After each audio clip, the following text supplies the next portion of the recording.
In a world where even the smallest disagreements can lead to arguments, violence, and even death, two brothers tackle the difficult subjects. This podcast is not just about dissecting topics from two different perspectives. It's also about how to have conversations on difficult topics while avoiding the urge to tear someone's head off and vomit down the bloody stump of their neck. So, what I had mentioned to you in our last conversation was that I was interested in looking. I wanted to do something that was specific to our current situation. You know that all of these topics are interesting, but I feel like there are certain topics that are popping up in current events that would be interesting to address. And so, with the things that are happening over in Eastern Europe between Russia and the Ukraine in particular, it got me thinking about what America's role should be in the global scheme of things. And so I don't know how much attention you were paying to the current events, but Russia is amassing troops over on the border of Ukraine. A lot of people are worried that Russia is planning on invading Ukraine. That whether they do or don't, they're using their that situation that they are creating to negotiate, trying to change, or I guess control what's going on between some of these different nations and the relationships they have. And at different times in history, America has had a different role, very depending on who's in power, what their perspective is in terms of either trying to manage some of these, I guess, political environment or situations that between nations to try and stay in control. Other times we pulled way back and said, it's up to the world to decide, and countries should have their own view on things. And so I thought it'd be interesting to, because of the Russia-Ukraine environment, have this conversation. So with all that being said, is it something that you've given any thought to, America's role in the political theater, global political theater? Yeah, I have given a lot of thought to it. Just in the to make you laugh a little bit, it's interesting to think about the fact about how much we have interfered on a global scale over the years. And if a funny thing to think about is, as bombastic and aggressive as he was, Donald Trump appears to be the first president in, 40 or 50 years to not get involved in a foreign, you wouldn't say war, but, Obama, Bush, all these guys, they, Clinton, they went to Libya or Kosovo or Iraq or all of them. And I'm not going to say they were all wrong for doing it. Maybe they were good reasons, but it is just as a funny aside. I'm sure there's probably good reasons why, but he didn't do it for all of his talk and everything. He didn't go, and I think they did send some missiles and kill a general or something like that. But he didn't send troops and get us involved in an attack like we have seen in the past. But I'm not trying to prove a point with that. It's just a funny. I wouldn't have thought of it. I wouldn't have thought it was going to happen that way, and I don't think you did either. No, you're right. You're right. It is an interesting perspective that he is the one that has been able to avoid, whether intentionally or unintentionally, increasing our global conflict, getting us involved in global conflicts.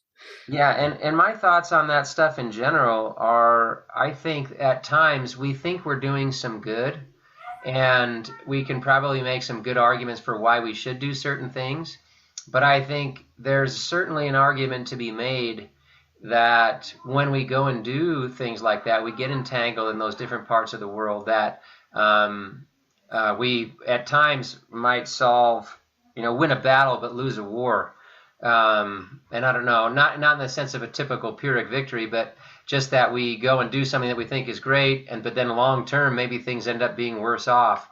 Or we just get people upset with us, and we give somebody a reason to be, some ammunition to use against us, in the sense that, when we thought about just as an example, I think some of these dictators in certain parts of the world, they put us up as the great Satan, or this horrible superpower that's going to do terrible things to them. And maybe at times we have done terrible things to them, but at other times it's probably just them coming up with a reason or an excuse to stay in power, to expect more from their people. If there's some distant enemy that you can point to, then it's, nobody's going to be upset why my country is poor and I haven't done a good job as a leader, but you have to blame the Americans or the Western society. So I think at times when we go into these cultures that we don't really understand, and we think, well, we're going to bring democracy. I mean, we don't call it the white man's burden anymore, but at times I think we're going to go in and solve the world's problems, and at times we probably just get people angry with us. And at least there's, I'm not saying that this absolutely proves that we shouldn't go and get involved in foreign affairs. We should be some isolationist country. But at the same time, you'd at least have to look at the fact that at times we're probably creating enemies and giving dictators or other people, even democratically elected leaders, some reason to say, hey, look at the Americans. I mean, I remember when we killed Osama bin Laden, which was great, I think. But it seemed like we did it without even getting permission from the Pakistanis. When we went into Pakistan, if I'm remembering the story correctly, we went in and we didn't quite have permission from them, but we went in and had this military raid in their country. Right. I mean, we're bold. We do a lot of different stuff. So, and then the other side of the argument is, well, if we don't do it, like, because I think to myself, well, I'd pull our troops out. Like, one example I've heard was we have something like 50 or 60,000 troops in Germany, of all places. Like Right. It's a military industrial complex. I mean, we have massive amount of spending, and as much as the Republicans talk about small government, man, they are not afraid to put money into the military. They are spending like crazy there. So yeah, I think we should probably do less. But when the rubber hits the road, like I think if I were elected president and all of a sudden had that power, it's easy to say, well, I wouldn't get involved in anything. Then the Joint Chiefs of Staff came to me, or the generals came to me and told me how serious it was. I might just buckle and say, well, yeah, we probably should go invade somewhere because you're saying it's so dangerous if we don't. And then you look at, the Ukraine and Russia, man, it's a scary thing. My gut feeling on all these things is we shouldn't be as involved. We should, at the very least, or at the very most, be going to the UN or NATO or something and saying, hey, what are we all going to do about this? Because for us to just unilaterally go to some place like the Ukraine and decide, well, we're going to fight against Russia when we don't, I think there should probably be we're not the police force. We haven't been, given that authority by the world. So at the very most, we should be doing it all through the UN, and I think we should probably do a lot less than we do. That was probably meandering and a lot of words, but anyway, that's my thought. No. I mean, when we decided that we were going to have this conversation, one of the things that I'll do is I try and guess what your perspective might be. And sometimes, and I don't make that my entire thought process. I don't try and fixate too much on what you're thinking. Sure. But I do try and give some thought. And I had guessed, without having had any preliminary conversation, that you would probably consider our place in the world. The American government's role in the world was probably going to be similar to what you feel American government's role should be in business, which is hands off. Yeah, good guess.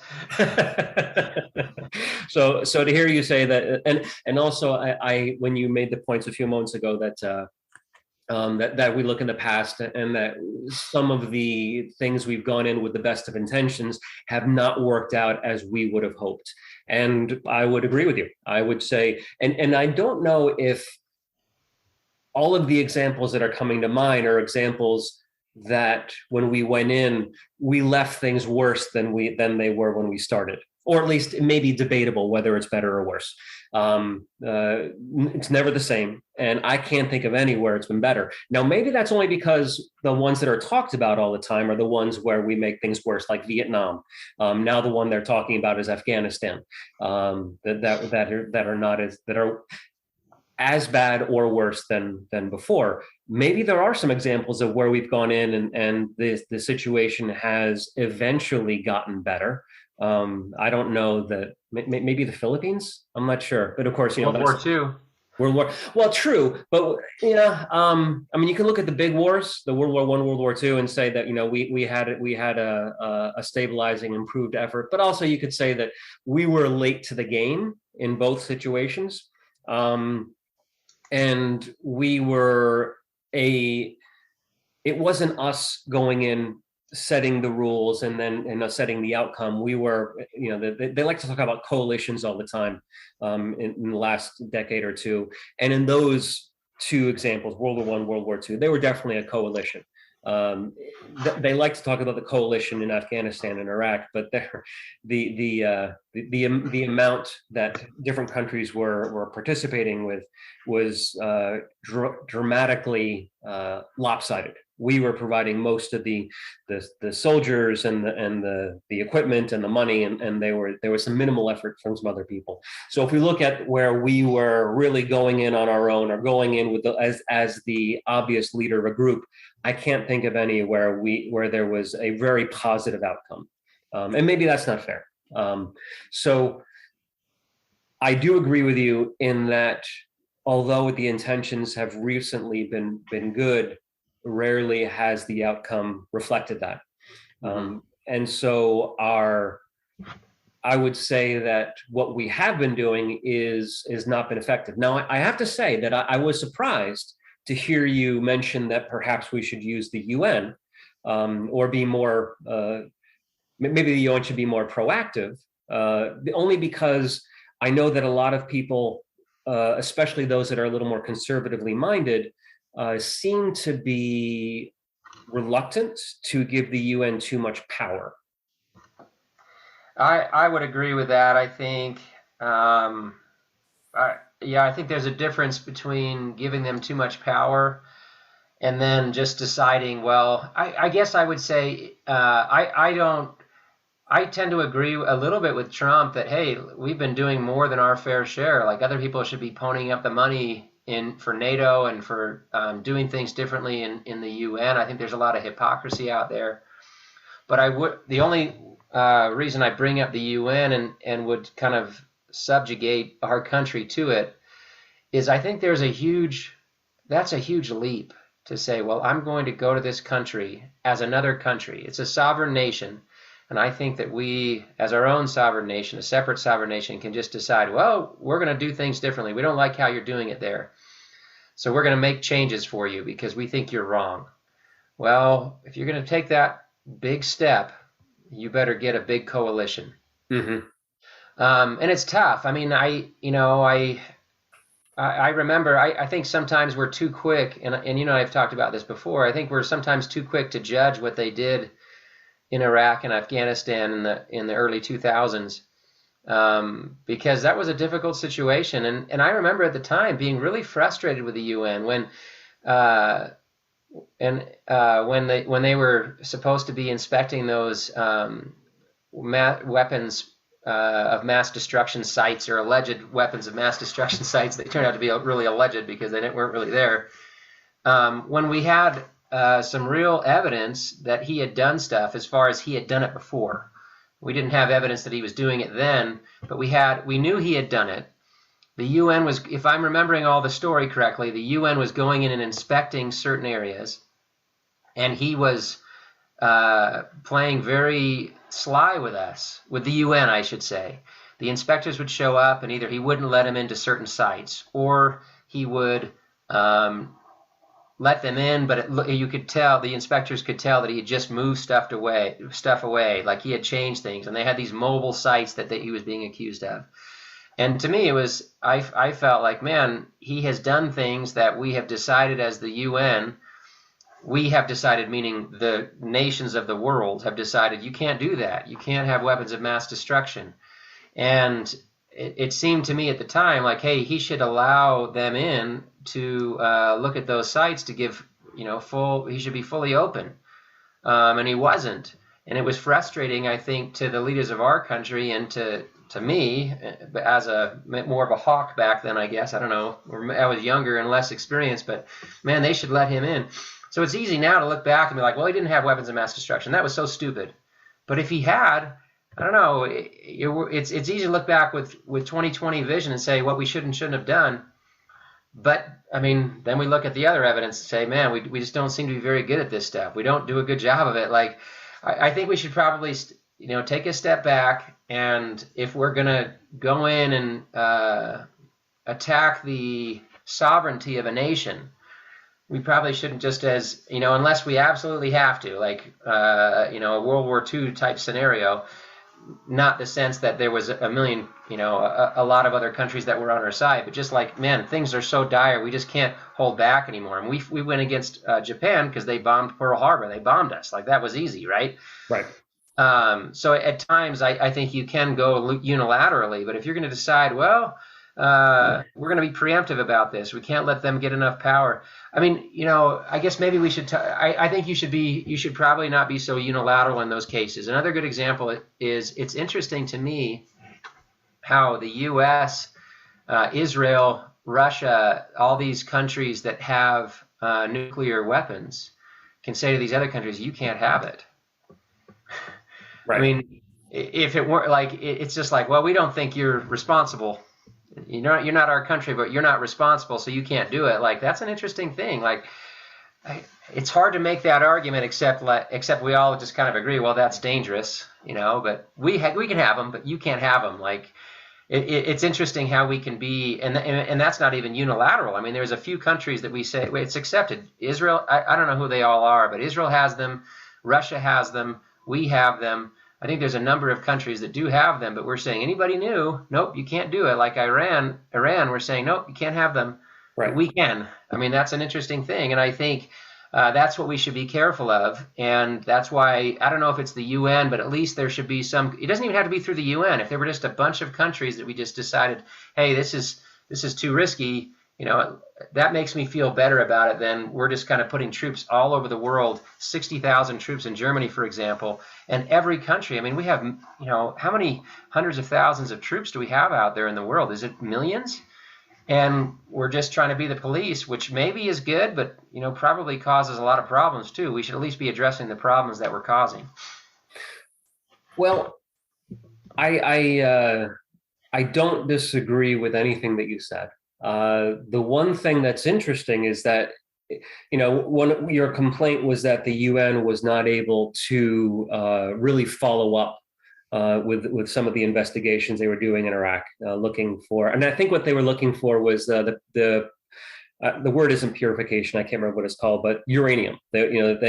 Using uranium in nuclear power plants, it uses a low-grade uranium, and that if you want to use it, what they would call weapons-grade uranium, they have to purify it, take it more, through the cycle a few extra hundred times.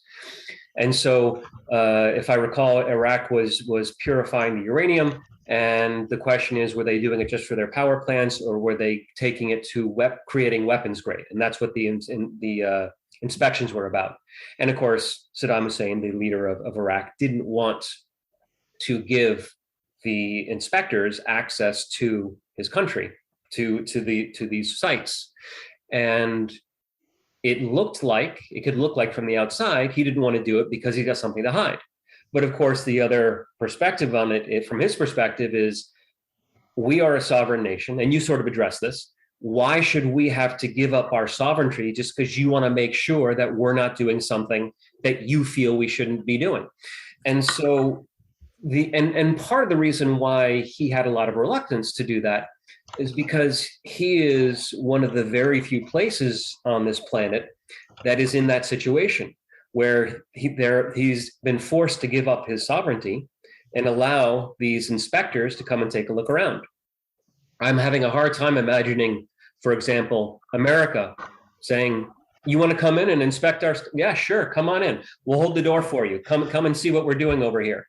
Mm-hmm. Because in fact, we've seen some of this with some of the court cases, crimes against humanity, where some people have said, well, we're taking these leaders in Serbia and some places in Africa and saying we're going to put these people on trial for crimes against humanity.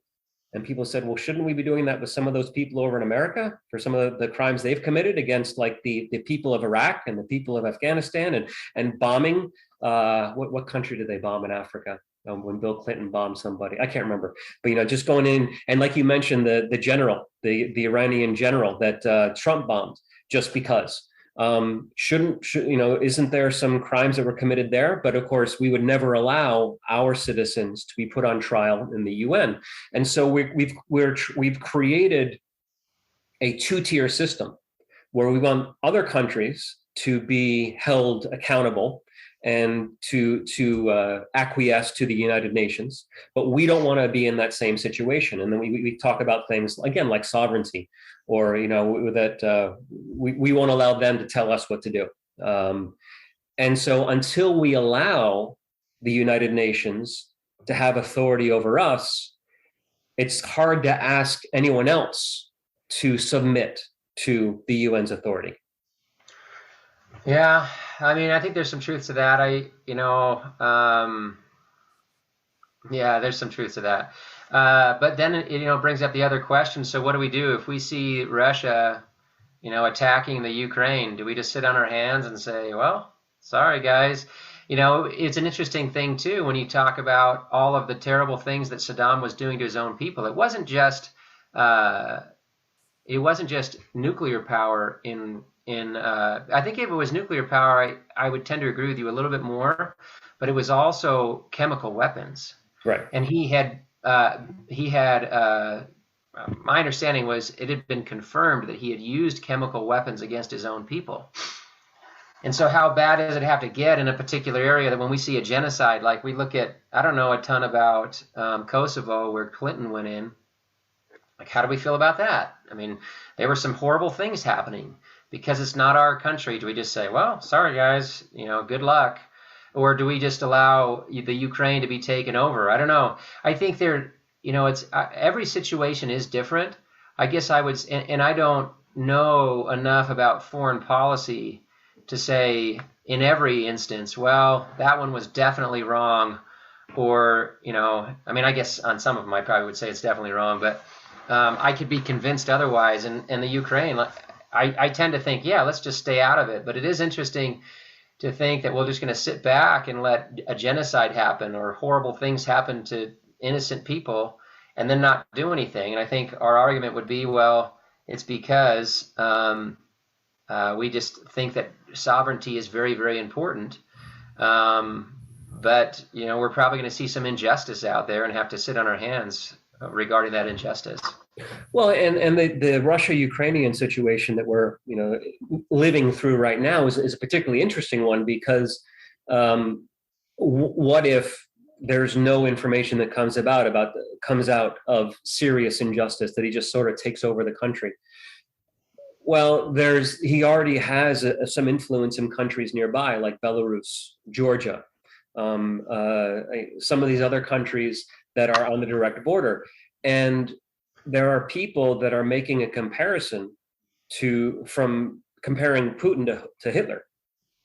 And that when Hitler was starting to spread the influence of the Nazis across Europe, that there was a lot of appeasement that was going on. He invaded Czechoslovakia. First, he invades Austria. Well, they're German speaking, so it's not such a big deal.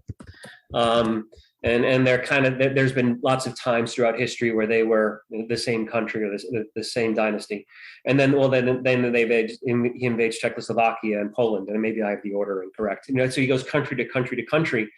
And then before people are really ready for it, he's blown through the Netherlands into France, and then he's pushing the British soldiers onto to the French side of the Channel. And by that point, it's too late to do anything about it to control the situation. And so if we look at and try and look at the comparison, well, Putin, if he just invades the Ukraine, maybe we just let that one go. And then maybe he's already got his allies in some of these other countries nearby. If he starts pushing harder and harder, at what point do we put our foot down and say enough is enough? And do we have to do that as a country, as America? Can we do it as a coalition, for example, NATO? Or do we do it as the entire globe except for Russia and the allies of Russia through the United Nations. And if we're going to give the United Nations that sort of power, then we, of course, as I said a moment ago, we have to give them that power over us as well. We can't be the exception. Mm-hmm.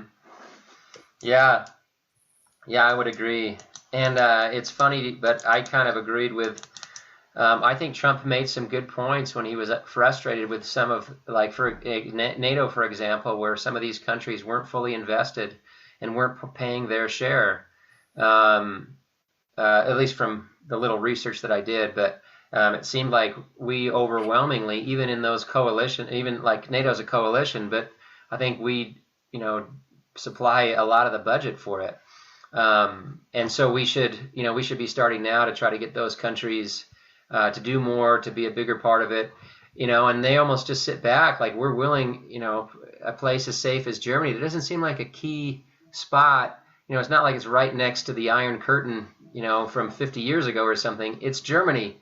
It's in Europe, right? And we have 50 or 60,000 troops there. Like, we should pull back to some degree and let people govern themselves, because we kind of stick our nose in and are doing all this stuff, and then at some point we're like, hey, you're not doing your fair share. Like, well, that's because you just wanted to do it all. Like, it's fine.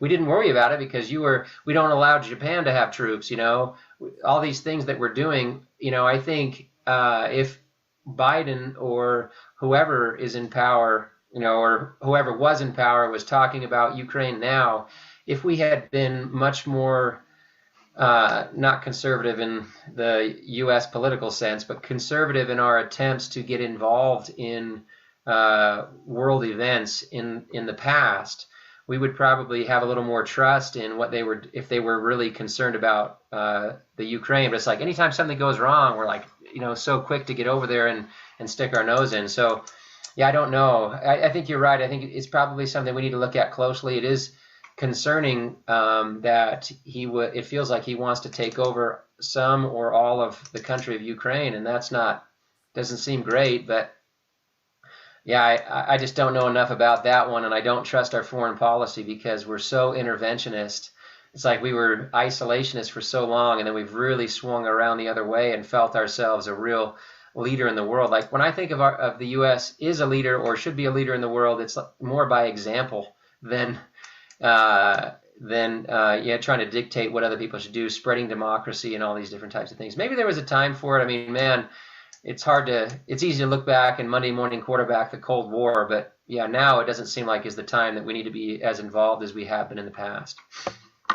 I heard a really interesting assessment of the situation since World War II as to why America became the self-proclaimed policeman of the world. And liberals, I tend to want to help everybody, and so you can understand why liberals want to go out there and protect people and help people up. Conservatives historically have not been so quick to move in that direction.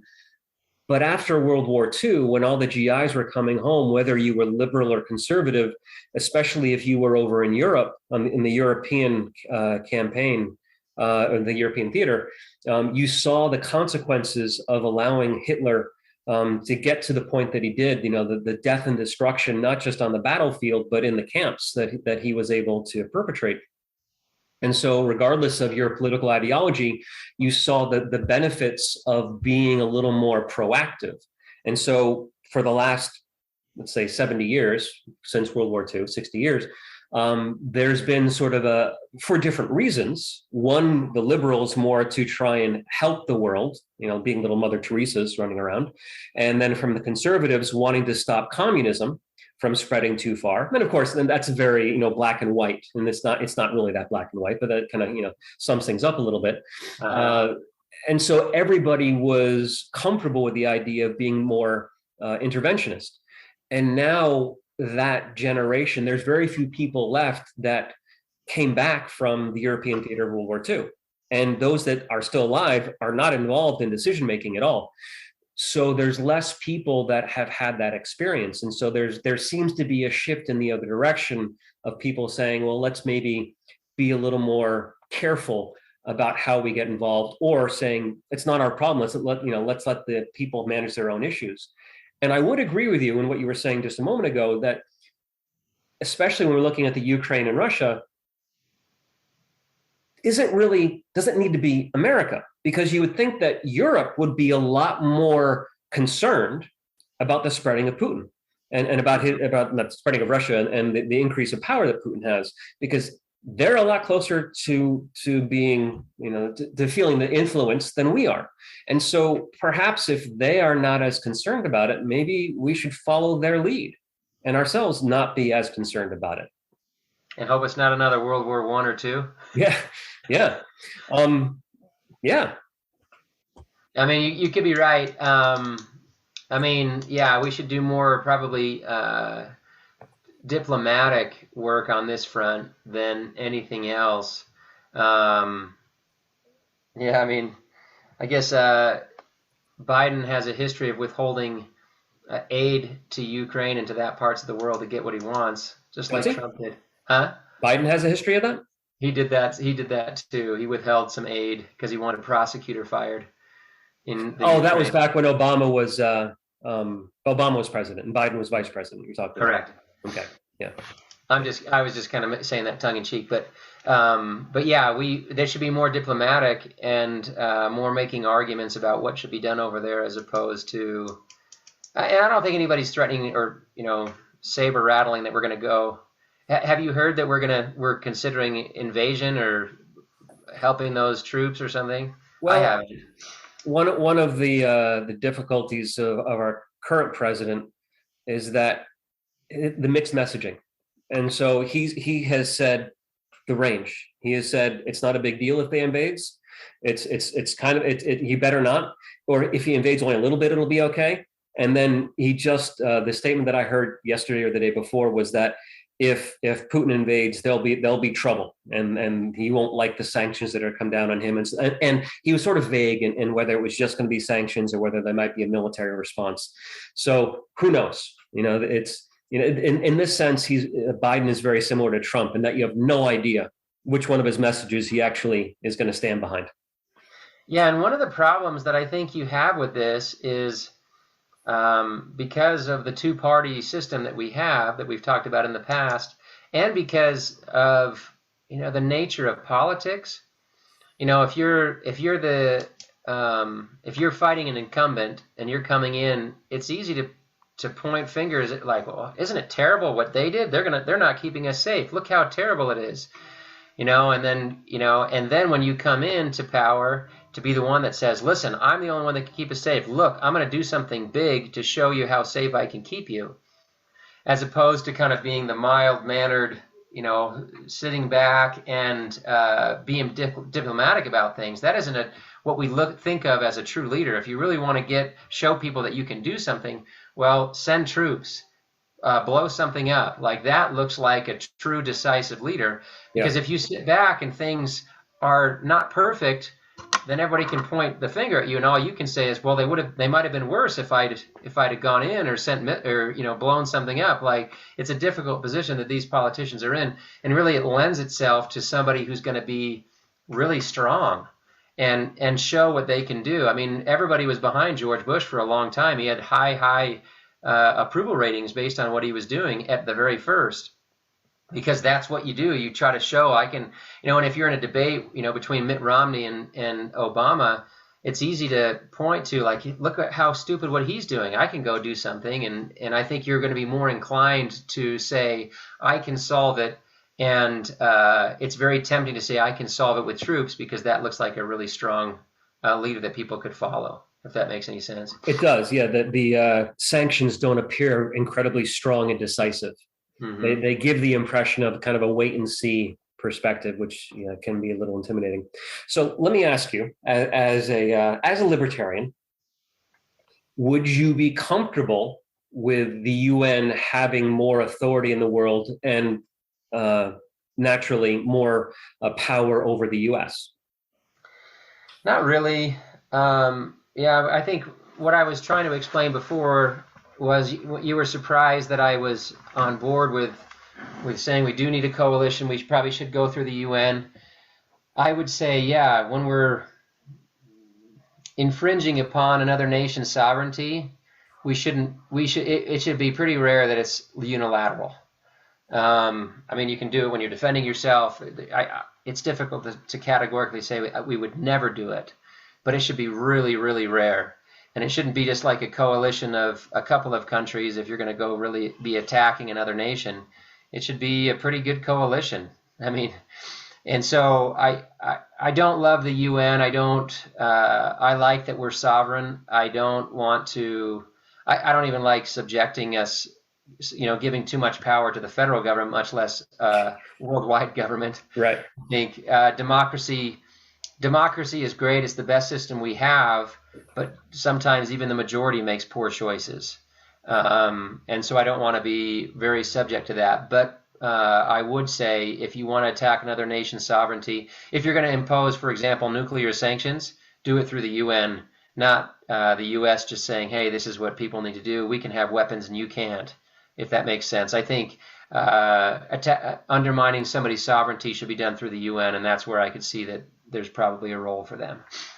Because, I mean, as we've seen really ever since its inception, the UN has no authority to be able to impose anything on any nation, because no one seems willing to give them that much power. Mm-hmm. So I'm not sure that the UN can really have any real strong impact in any meaningful way, given its current, I guess, lack of authority and power that it has. And I'm fine with that. I would say, in the same way, I don't like to give a lot of power to the federal government because I don't want them to make mistakes. Yeah, I don't want to give that power to the UN. And just as an example, the UN was slow to move on Saddam Hussein, and we were really frustrated. We were saying he's got to let those inspectors in. He's got weapons of mass destruction. That's why he's not letting them in. And it turns out that maybe just because they were fearful or meek. Overly meek or something, I don't know, but they were right. We shouldn't have invaded. Yeah. So do we wish that they would have had more power and could have done more to Saddam Hussein? I don't know. Maybe maybe there was people in Iraq who were glad that Saddam was out of power because he was treating them poorly or killing some of his own people. I don't know, but there were certainly a lot of other people in Iraq that really suffered and probably didn't deserve it because of the way it played out. So yeah, I would say, yeah, we should probably move slow. I'm okay that we don't grant as much power to the UN as we could.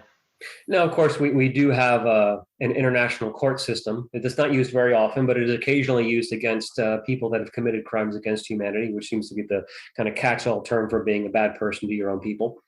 And of course, the downside to using this court of human rights is that it's an after-the-fact solution.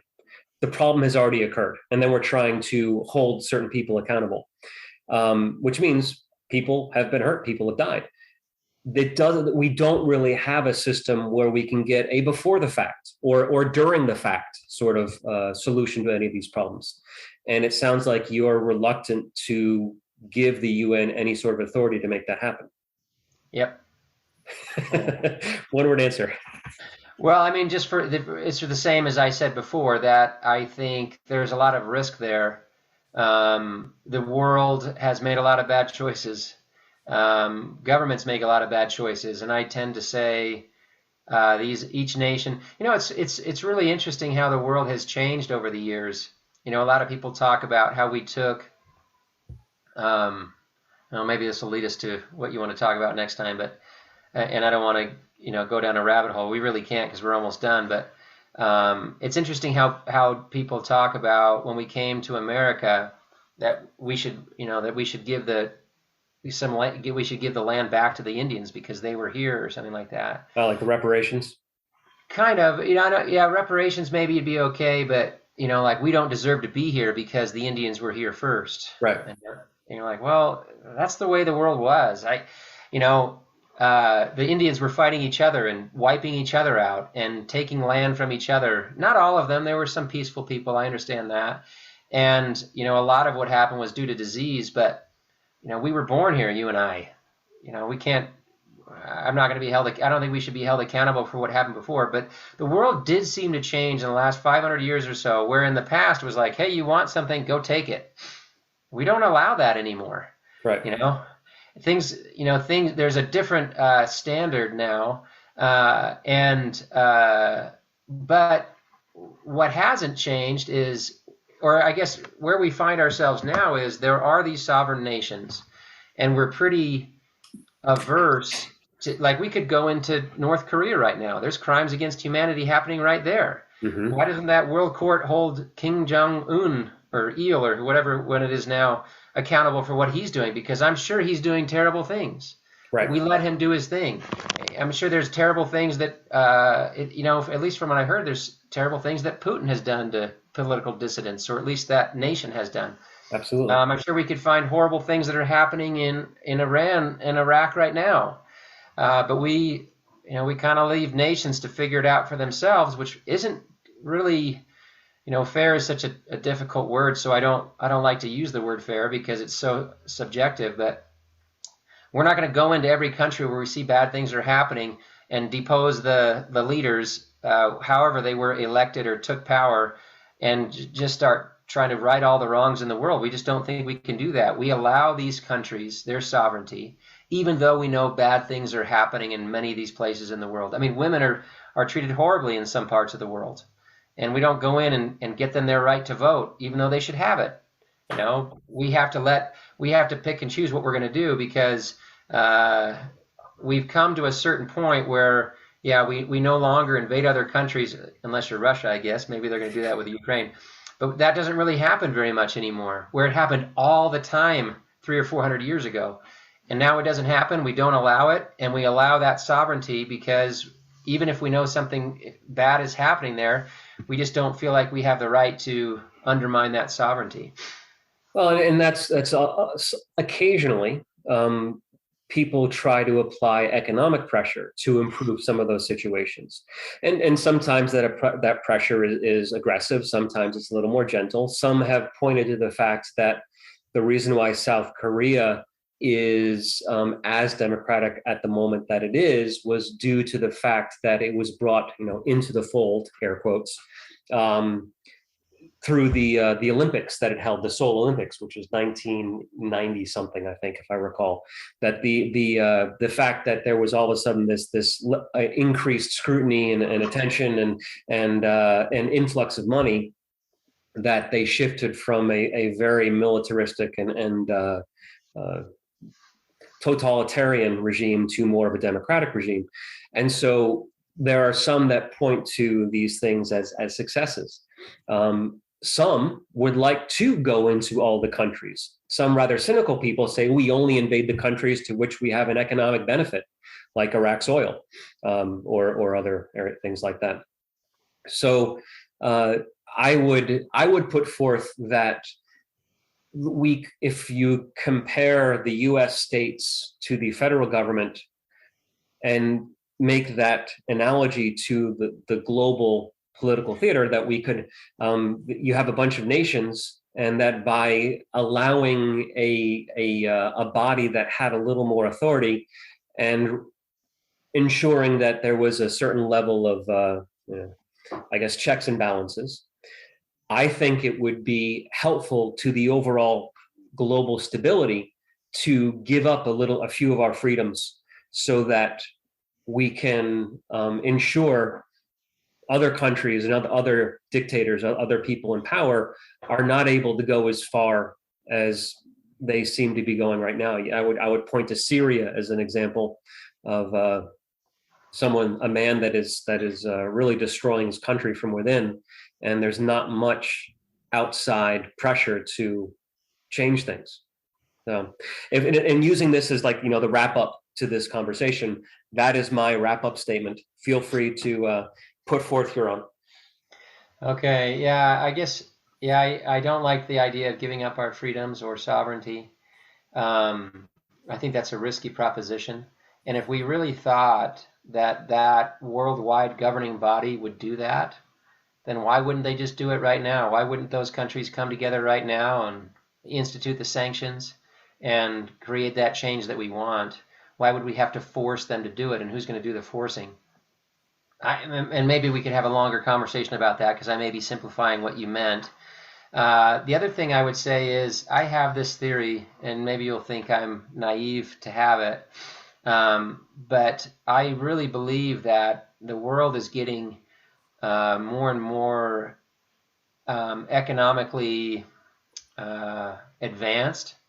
And I think as you see more and more of that happening, a lot of the change that we want is going to happen anyway.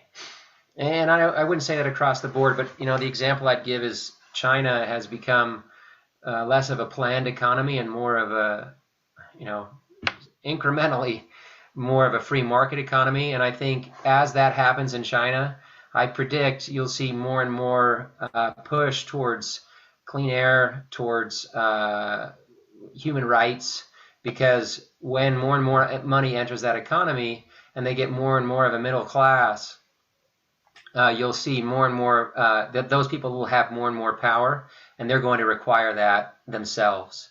And things will improve naturally in many parts of the world, because things do improve. Now, you may have pockets where dictators are in place, and we're probably going to have to get involved. But overall, I would say we should probably do less getting involved and more of letting people figure things out for their own. Because, I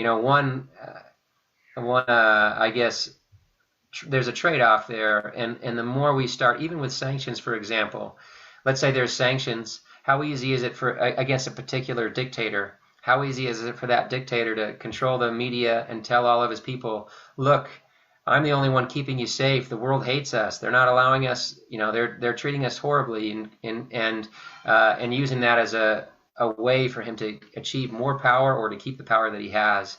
So yeah, I would say let's do less. Let's be less involved in those in forcing our will on other people. Yeah, and I don't want to give up our freedoms to the United Nations.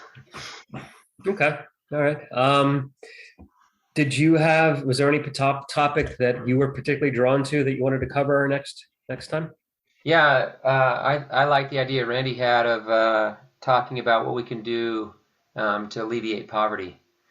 What's been done worldwide, and what are the best ways to try to improve the position of people? Because I think, as a libertarian and as a conservative, it was interesting how you framed the argument earlier about why we felt like we could take more of a